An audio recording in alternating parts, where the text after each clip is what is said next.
Muito bom, bom dia, gente. Alegria poder estar aqui. Várias ações, muito trabalho. Olhar esses apartamentos aí. Bom dia, não, boa tarde. Olhar esses apartamentos tão bonitos, né? Nossa moradora aqui relatar, né, o que está vivendo no dia a dia aqui do nosso centro.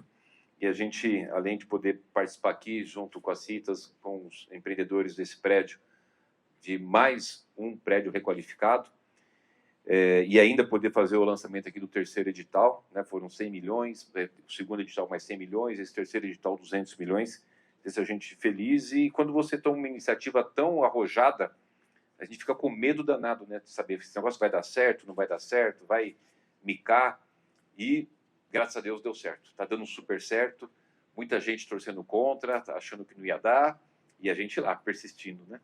Persistindo. É como foi o Smart Sampa. Quando a gente lançou, um monte de ação judicial, PSOL, PT, Defensoria, MP, né? Uma parte da imprensa não compreendendo o objetivo, e a gente persistiu. Depois de 1 ano e meio de lutar tanto, fizemos a licitação e o resultado está aí hoje.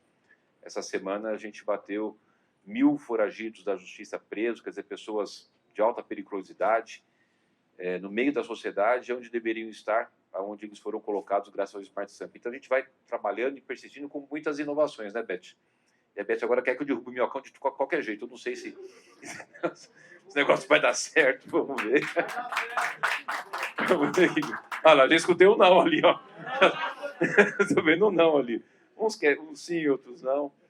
Mas é isso, acho que é poder iniciar essa fala aqui, cumprimentando você, mas falando desse desafio da gente poder ver desafios, ter uma equipe boa, que acredita, que arregaça as mangas, e os resultados estão vindo. Acho que hoje é um exemplo. Gente, é muito disso, da gente poder ter um objetivo, acreditar na nossa cidade, no nosso centro. Eu tive, há pouco tempo atrás, no Uruguai. E aí eu falei, eu quero almoçar lá em Montevidéu. Se você olhar o centro de Montevidéu, é uma coisa assim assustadora. É impressionante, é assustador. Tudo abandonado, tudo feio, né? E aí a gente vai vendo aqui os locais que estavam abandonados e agora estão ficando bonitos, que nem esse aqui. Vários cantos da cidade, a gente está aqui pertinho do nosso Vale do Anhangabaú, está muito movimentado. Todo dia tem atividade lá, todo dia. Tem música, tem dança, tem hip hop, tem várias ações ali para a comunidade. A gente vai na Praça da Sé, tá bonita. Eu tenho lá na minha sala vários telões da cidade, e o da Sé eu sempre mantenho ele fixo lá. Toda hora indo turista, tirar foto, as pessoas caminhando, andando. E o que a gente tem de grande desafio? São as pessoas que ficam, infelizmente, por falta de conhecimento, eu não consigo imaginar que seja por maldade, fica falando mal do centro, né? Fica falando mal do centro.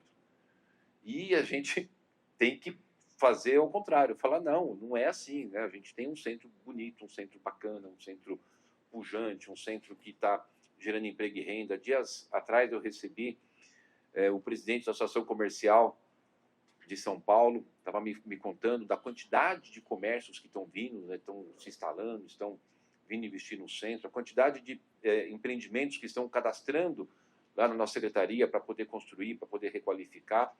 E essa etapa que a gente tinha uma grande dificuldade, que são os prédios ociosos. Imagine um centro com vários prédios ociosos, né? Não tem como a gente ter uma visão bonita, panorâmica. E aí veio a ideia desse projeto. Uma ideia ousada, né, de você fazer a subvenção, onde o proprietário vai ter um valor do recurso da Prefeitura de São Paulo, a fundo perdido, com o compromisso de requalificar, de deixar bonito, de dar destino no mínimo de 10 anos, e abarcar dentro desse contexto ainda a moradia de interesse social, né? Até 3 salários mínimos HIS1, até 6 HIS2 e o HMP. Então a gente vai fazendo essas mudanças, transformações, e só pode mudar quando você tem as pessoas que caminham junto com você. Eu queria, nesse momento aqui, agradecer a minha equipe, agradecer vocês, né, que estão acreditando nisso, que as pessoas que empreendem vão ganhar dinheiro, as pessoas vão poder morar mais barato. Quem imagina a gente ter apartamentos de R$ 1.700 a R$ 3.000 e poucos nessa localização, com essa qualidade? Eu estava subindo o elevador com uma jornalista que eu gosto muito, que eu admiro muito, a Adriana, e eu comentava com ela, eu tenho custos de situações, por exemplo, de pessoas em situação de rua, que eu tenho que subsidiar a moradia dele, que é mais caro do que esse aluguel. Né? Lógico, tem que ter a refeição ali, tem que ter um assento social, mas a gente consegue, né, trazer aqui para o centro de São Paulo uma condição das pessoas terem acesso a morar bem, morar, né, no centro, ajudar a gente a movimentar o nosso centro, e ainda nessa questão social dela ter o seu teto. Um apartamento que você aluga aqui, você não precisa estar ganhando um salário exorbitante. Você consegue ter um salário razoável, pagar um aluguel razoável, morar super bem, do lado do metrô, do lado do Teatro Municipal, do lado do Bar Brahma, do lado da Praça da República, do ladinho do prefeito aqui, pertinho de mim, dá para deixar pela janela. Né? Então, a gente tem muitas coisas positivas. Então, fico super feliz desses projetos. A gente voltou o Pio Central e tem muitos projetos para requalificação por conta do Programa de Dimensão Urbana, que estava parado na Justiça há muito tempo. A gente conseguiu votar aqui esse projeto importante da subvenção, do retrofit, enfim, muitas coisas acontecendo.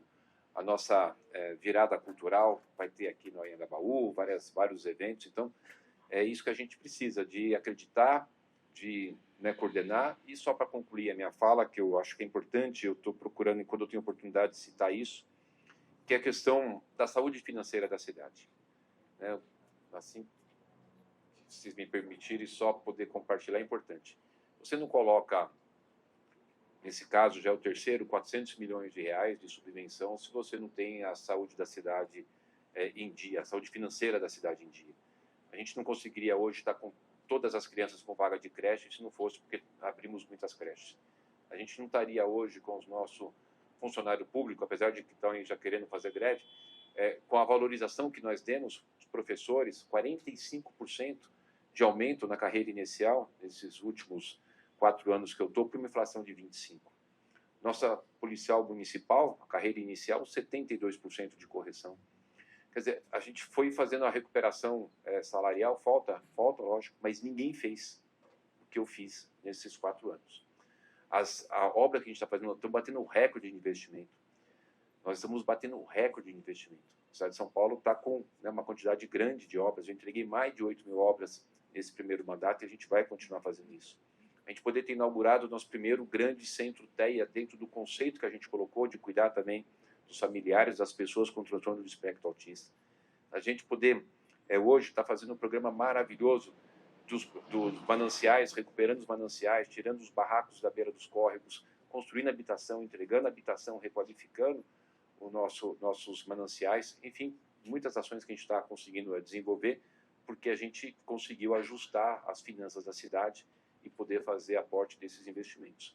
E, com essa segurança jurídica, com todas as ações, está atraindo muitas empresas. Né?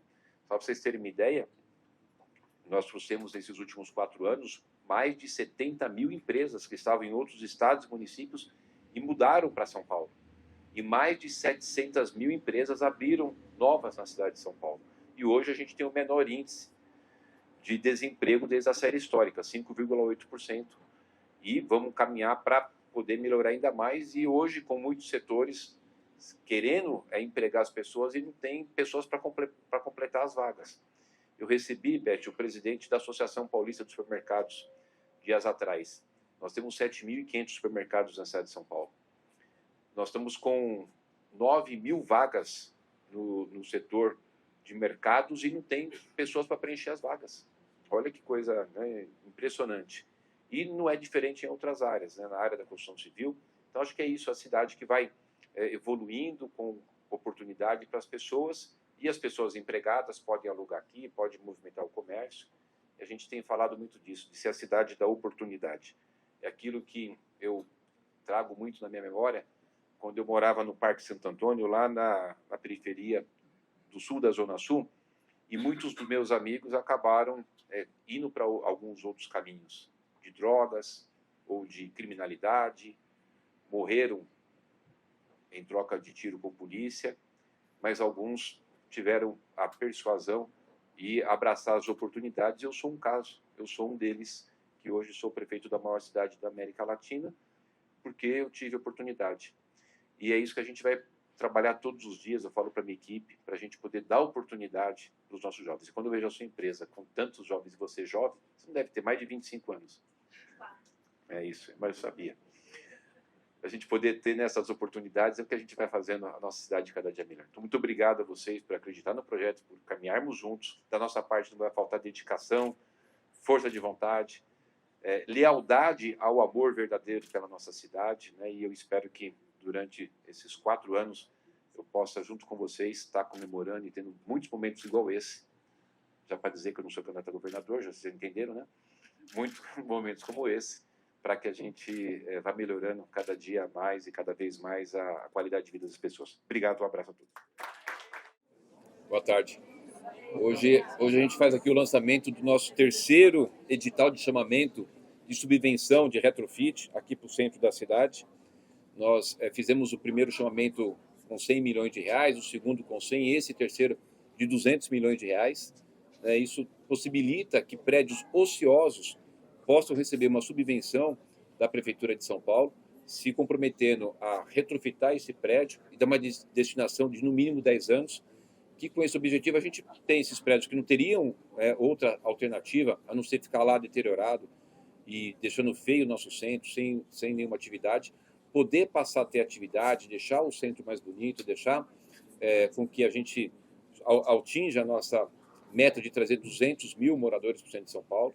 Então, é algo super importante, que está dando super certo, estou super feliz, tanto é que a gente está aqui no terceiro edital e estamos aqui num prédio que foi, inclusive, beneficiado no segundo edital com essa subvenção do retrofit do centro de São Paulo. Então, eu acho que é uma ação super importante, está dando muito certo, são várias ações para a gente recuperar o nosso centro, avançamos bastante, que é construir habitação aqui, retrofitar, recuperar os prédios ociosos, policiamento, segurança, Smart Sampa, reurbanização dos espaços, atividades culturais aqui no centro, incentivos fiscais para as empresas virem para cá e que tem dado um resultado bastante positivo. Então, não tenho dúvida nenhuma que a gente está no caminho certo e a cada dia a gente vai estar avançando na melhora da qualidade aqui do centro de São Paulo.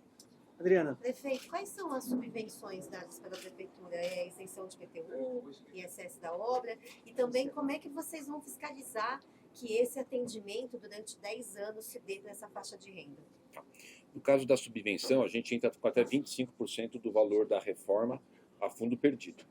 A empresa apresenta o projeto, tem toda uma qualificação, acho que a Beth pode até detalhar aqui, tem todo um critério que é publicado no nosso edital, ela tem que seguir todos aqueles critérios e estando habilitada, fazendo atendimento do edital, ela pode fazer jus a essa subvenção.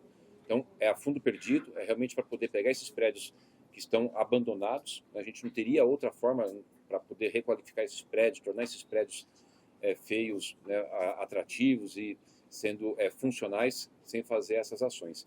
Eu tenho a impressão, comentava aqui com a Beth, esse deve ser um projeto, assim, não tenho conhecimento no Brasil que tenha algo próximo do que a gente está fazendo tão ousado com relação à questão da recuperação dos prédios ociosos.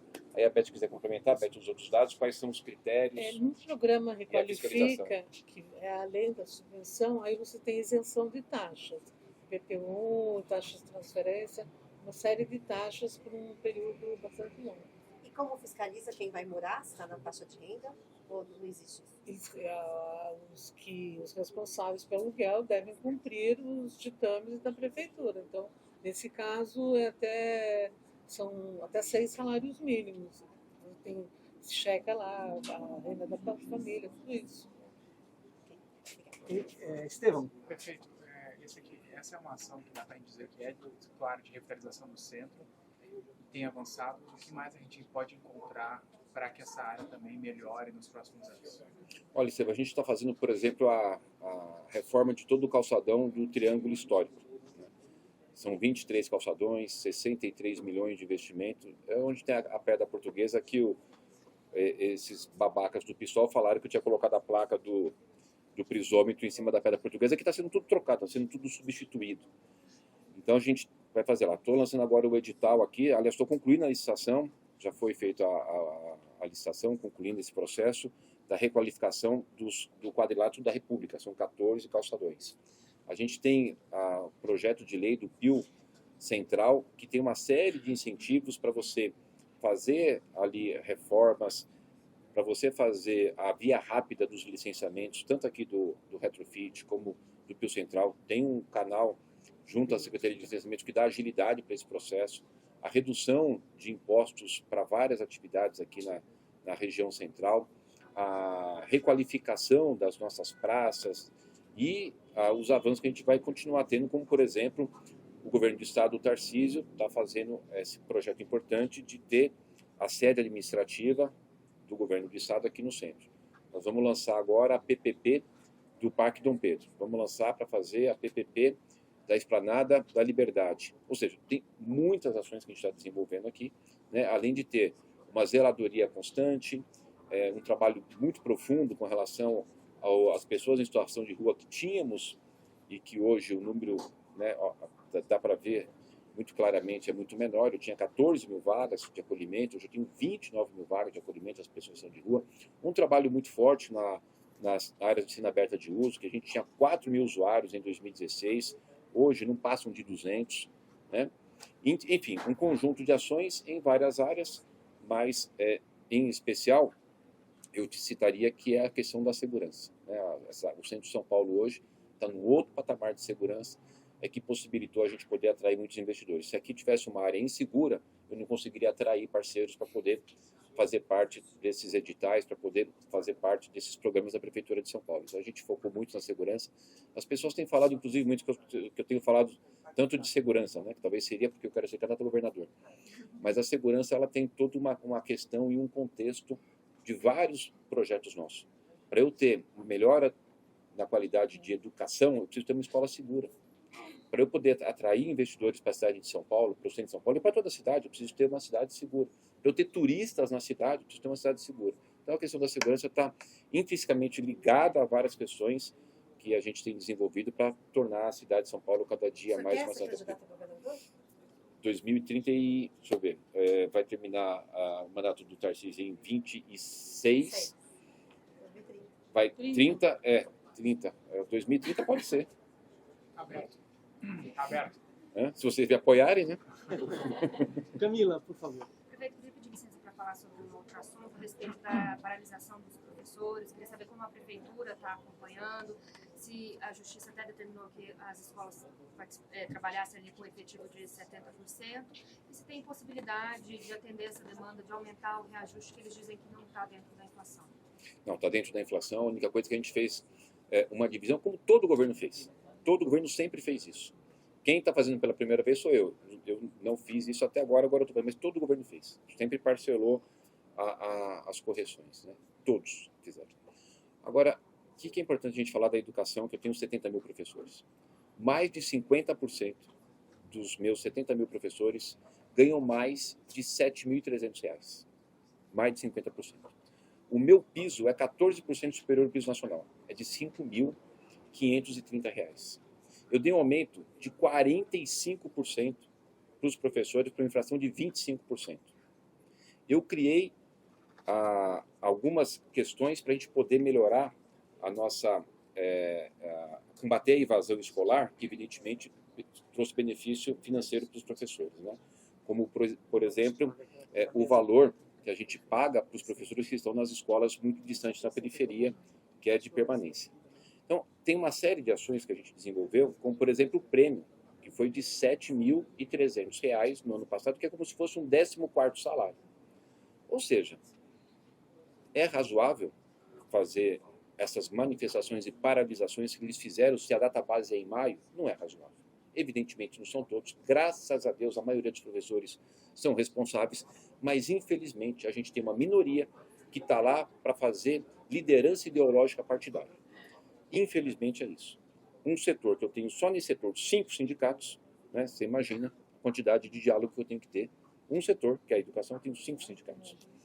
Então, a gente tem dialogado bastante, conversado bastante, e eu só acho que está muito errado, tanto é que eu já falei em outras ocasiões, de que aqueles que faltassem eu iria punir sim. Sim, porque se ele faltou, ele tem que ser punido. Se ele está dentro do direito de greve, obviamente tem que ser respeitado.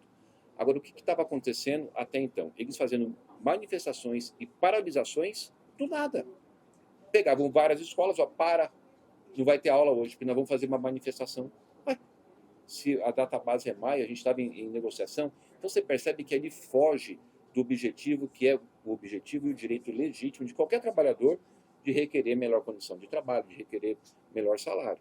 Agora a gente precisa entender que existe um grupo ali, né, que está trabalhando de forma ideológica, prejudicando os alunos. Então, eu não vou abrir mão de defender em primeiro lugar os meus alunos. São 1.080.000 alunos que eu vou defender, eu vou dar minha vida por eles para defender. E eu não tenho medo de enfrentar qualquer situação, pode ter 5 sindicatos, pode ter 10, pode ser PT, pode ser PSOL, né, que eu vou defender os meus alunos e vou continuar defendendo os meus funcionários que querem trabalhar, que querem dar aula, que querem cuidar das crianças, que querem, né, fazer com que a nossa cidade possa progredir e que a gente não tire das nossas crianças um direito que ele tem de aprender.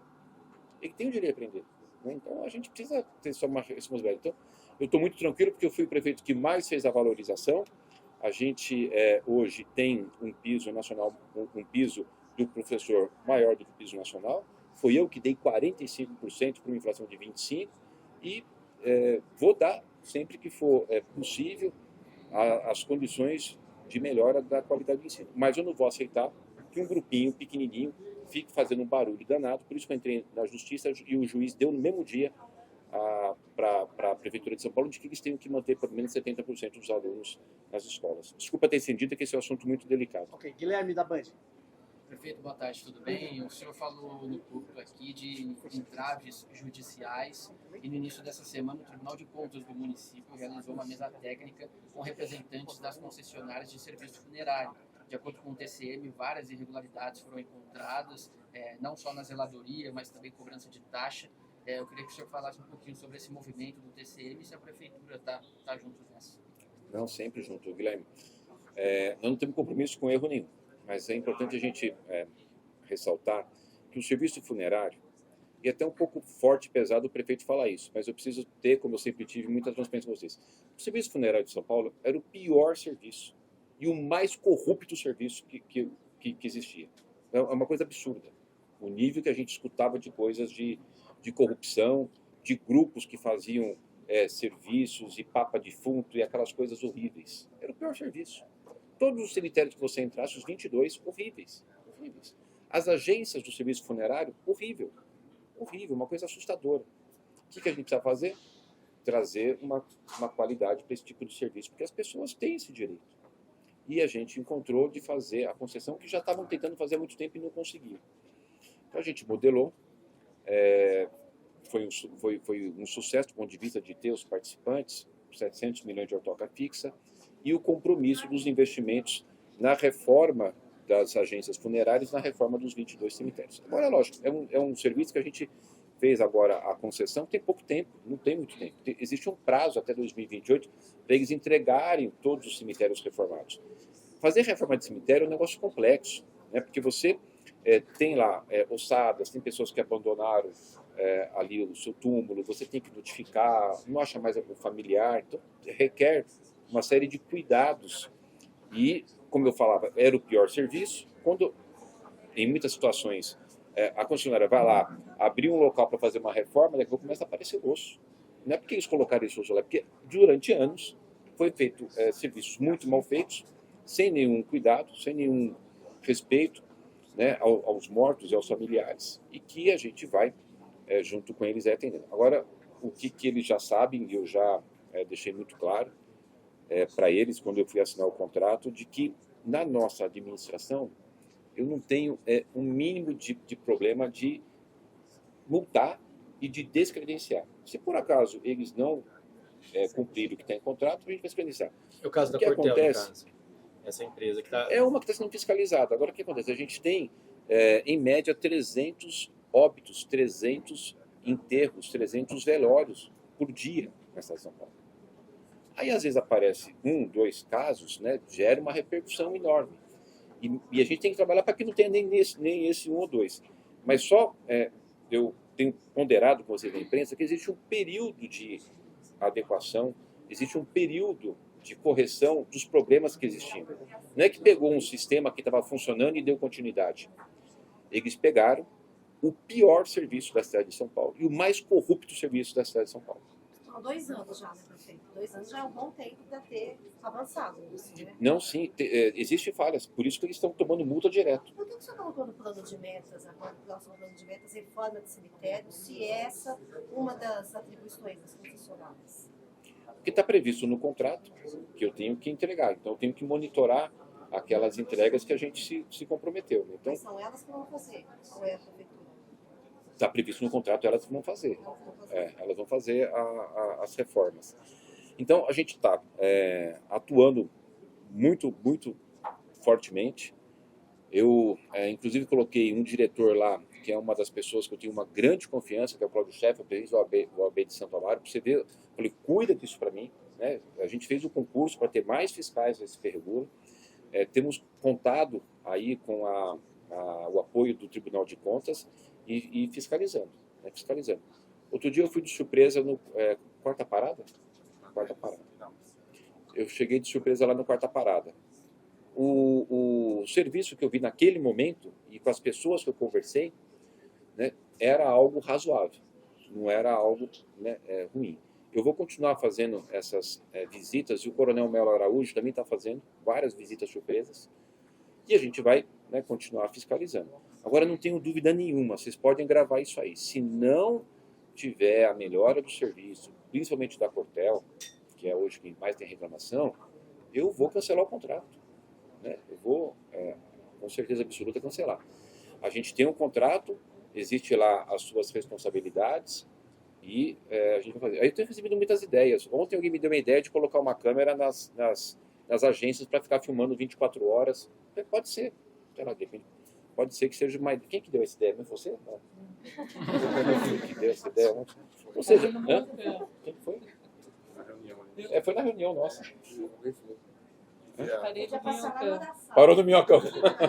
Só algum prazo, prefeito, para o senhor decidir romper com algum contrato de concessionária? Se até algum período não surtir esse efeito desejado, o senhor rompe ou não?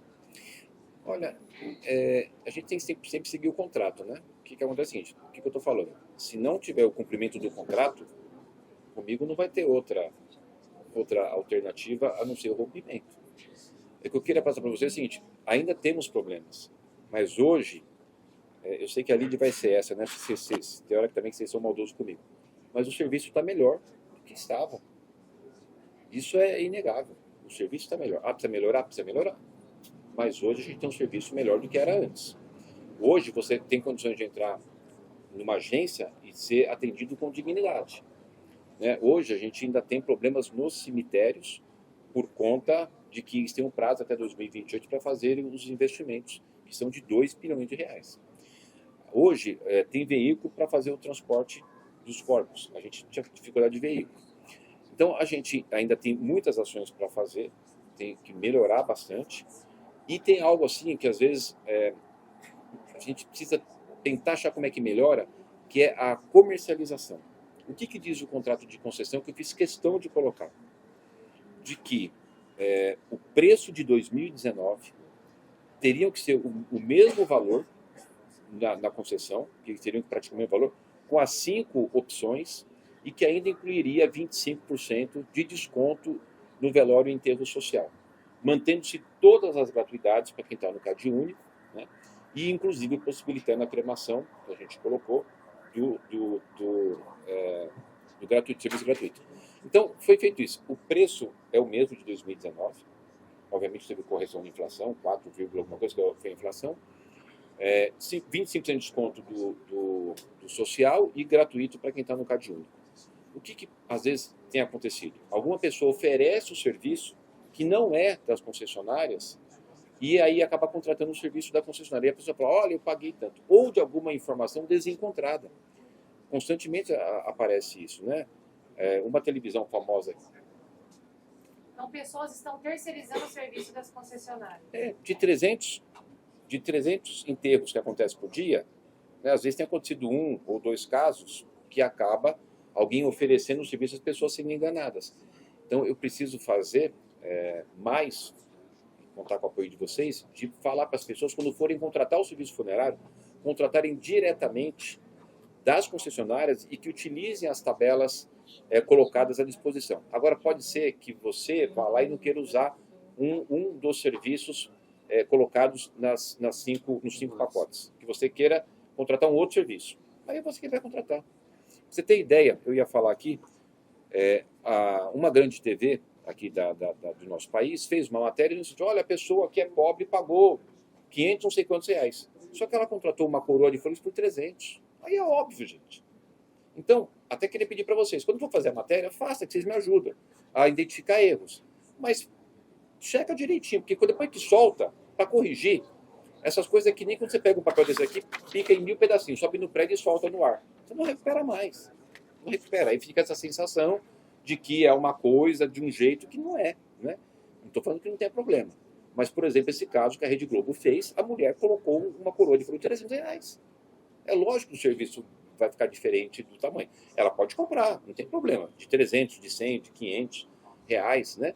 Mas ela não deixou de ter o direito, se ela quisesse, de comprar um dos pacotes no valor de tabela ou de fazer uso, se ela tivesse um CAD único, do serviço 100% gratuito. Perfeito. Sena Madureira, Vila Mariana, 2 aspectos. A obra lá, retirada do tapume, quanto tempo deve levar, o que estão fazendo lá? E a iniciativa de retomar a licitação, quais são os prazos, o senhor vai tocar esse projeto, vai fazer o túnel lá mesmo com todos esses embrólios jurídicos e protestos por lá? Eu vou fazer o túnel. Eu vou fazer o túnel Sena Madureira porque os estudos nos demonstram que vai melhorar o trânsito, melhorando o trânsito, melhora a qualidade de vida das pessoas, melhora a condição do ar, né? A gente vai ter uma cidade com melhor mobilidade. Com relação aos tapumes, o Fabrício não dormiu, porque ontem eu fui dar uma entrevista e aí eu recebi 3 perguntas sobre aquele tapume. E aí ele passou a noite, é verdade, não dormiu mesmo, passou a noite lá tirando tapume. Tirou tudo os tapumes lá, só tem uma parte que tem uns malotão, que vai levar hoje o caminhão para... Malotão, aqueles blocos de concreto, que vai tirar e vai tapar os buracos onde haviam fincado as estacas para fixar o tapume. Mas o tapume hoje foi todo tirado, com exceção de um pedacinho que está lá por conta de segurança, porque está os malotões que vai lá hoje retomar. É isso? Tem mais alguma coisa? As pistas ficam liberadas? Recomposição do piso. A pista, ele está perguntando, a pista fica liberada? Tem que esperar parar de chover para poder fazer o tapa-buraco e a recomposição asfáltica. Já tirou o tapume. A única coisa que na pista, no asfalto, teve algumas partes que foi retirado para poder fazer a fixação das madeiras para conter ali os tapumes. E se ficasse um tempo, a gente faz hoje esse tapa-buraco, essa recomposição do asfalto. O que falta para lançar a licitação? Soltar a licitação. Eu preciso só concluir a rescisão contratual, que a gente hoje que tem um contrato, eu já não sei que está sendo cancelado.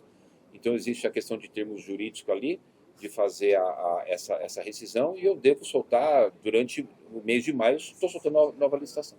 Isabela, da Veja. Prefeito, eu queria voltar no assunto do futuro político. O senhor mencionou várias vezes no evento de hoje que não pretende ser candidato a governador em 2026. O senhor tem conversado com o Tarcísio sobre esse assunto? Admite outras possibilidades, como talvez ser vice dele nessa próxima, caso ele de fato tente reeleição aqui em São Paulo? Uhum. Você falou do Tarcísio, eu ia olhar aqui, que hora que eu falei com ele ontem à noite. Ele acabou de me mandar uma mensagem. Agora, eu falo com o Tarcísio todo dia. Todo dia. Ele acabou de me mandar uma mensagem. A minha última conversa dele essa noite foi a 1h, que está escrito aqui a hora, aqui é 1h da manhã aí? 1h02. Eu falo com ele todo dia. Essa tentativa das pessoas quererem criar uma polêmica entre ele, isso não vai conseguir. A Veja não vai, o Estadão não vai, a Folha não vai, a Globo não vai, a Record não vai, a Band não vai. Eu tenho uma relação de trabalho e de amizade com o Tarcísio, né? Então não existe absolutamente nada. Eu estou falando isso, Isabela, porque me magoou muito essa matéria da Folha de São Paulo. É muita maldade. Eu até entendo que precisa, às vezes, alguma matéria ter elite. Mas é muita maldade. Eu falando para o jornalista, isso não existe essa questão do Tarcísio, isso não existe, ele é meu amigo, não existe isso. E a pessoa ainda colocar, né? Aí já é maldade, né? A gente tem que respeitar muito o trabalho da imprensa, mas chega no ponto também que você tem que meio que colocar que tudo tem limite, né? Então, não existe essa questão de estar chateado. O projeto dele é ser candidato à reeleição e eu vou ser o maior cabo eleitoral dele. O maior cabo eleitoral dele, e a imprensa pode desistir de querer fazer atrito entre o Tarcísio, porque não vão conseguir. Pode parar, esquece. Não você, tá? Desistam, não vão conseguir. Ele é meu amigo, meu parceiro, ele cuida do Estado, eu cuido da Prefeitura, a gente faz trabalho junto, né? Já saiu o Estadão matéria falando disso, saiu a Folha falando disso. Eu aviso, desistam, não irão conseguir criar intriga entre os artistas. O senhor é vice dele? Vocês? Não, não, eu sou prefeito da maior cidade da América Latina. Não, daqui está uma metrópole do mundo, não. Não. Prefeito, qual seria o projeto lá para o Minhocão? Você acabou de falar. A gente tem o projeto, e está previsto agora no nosso plano de melhoramento de São Paulo e no nosso plano de metas, de fazer a extensão da Marquês de São Vicente. Em concluir na extensão da Marquês de São Vicente, né, os estudos demonstram, o Pedro está aí, de que o fluxo de carros que vai ligar a Zona Oeste com a Zona Leste é possível fazer pela Marquês de São Vicente sem necessidade do Minhocão. Se eu tirar o Minhocão hoje, se eu fizer ele um parque, ou se eu fizer com que ele seja demolido, a gente não vai ter hoje, nesse momento, uma opção para a fruição do trânsito. Então, havendo esse prolongamento da Marquês de São Vicente, existe a possibilidade. Lá dentro da prefeitura, a gente tem algumas divergências. Para não criar polêmica, eu não vou falar quem é contra. Mas eu vou dizer quem é a favor. Eu vou te dizer quem é a favor. Aqui, ó, Pedro. São temas complexos e polêmicos da cidade. O que eu vou fazer? A gente vai, no momento adequado, discutir com a sociedade. Isso estava no plano diretor, foi judicializado, a justiça suspendeu. É um imbróglio tão grande, é difícil você saber qual é o melhor caminho do ponto de vista de atender a comunidade. Mas quando a gente tiver os estudos e falar o seguinte, olha, eu estou aqui com essa opção da extensão da Marquês.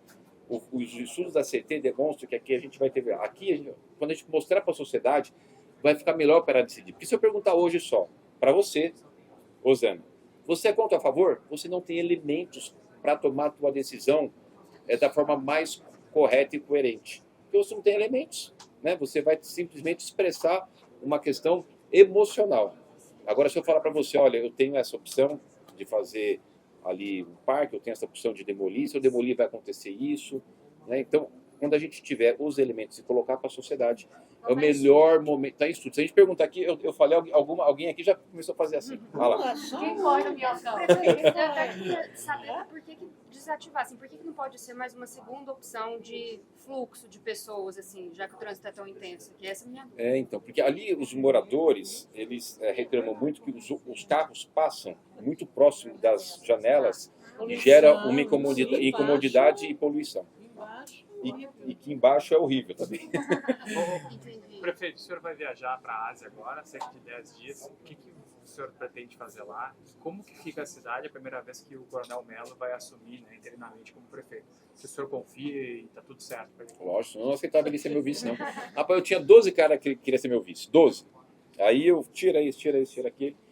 Confio muito no Mello. O Mello é uma pessoa muito correta, muito coerente.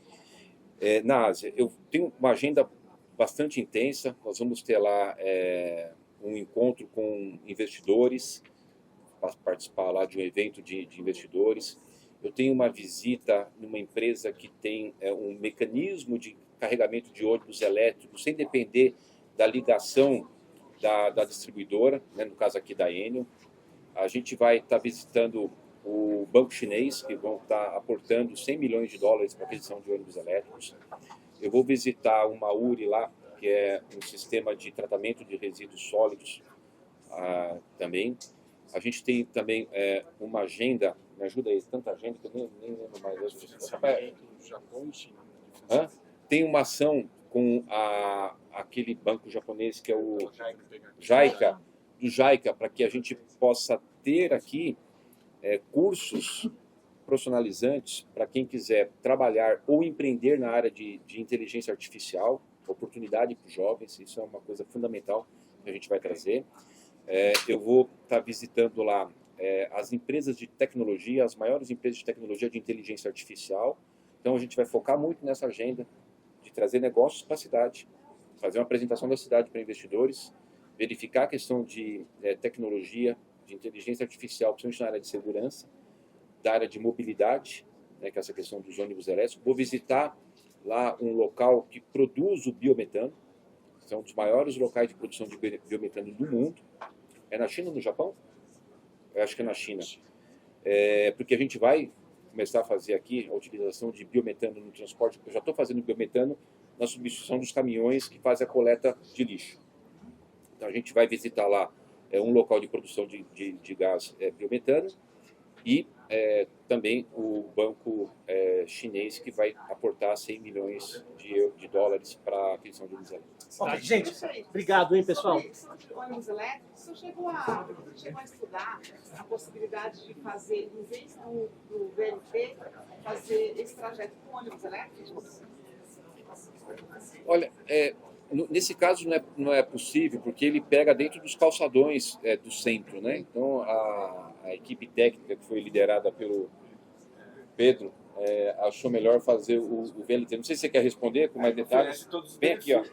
Não oferece todos os benefícios, né? Provavelmente o custo seria menor, talvez, com ônibus elétricos ou não. Claro, seria menor, mas o potencial de requalificação do VLT, de embarques em nível, acessibilidade universal e a promoção dessa integração entre 9 estações de metrô, 5 terminais de ônibus e 2 da CPTM é muito mais facilitada com o modal em nível, que está totalmente integrado com ampliação de áreas verdes e de áreas para pedestres. O VLT no mundo inteiro se demonstrou mais eficiente para a recuperação de centros históricos. Muito bem. Gente, obrigado, hein? Obrigado, pessoal.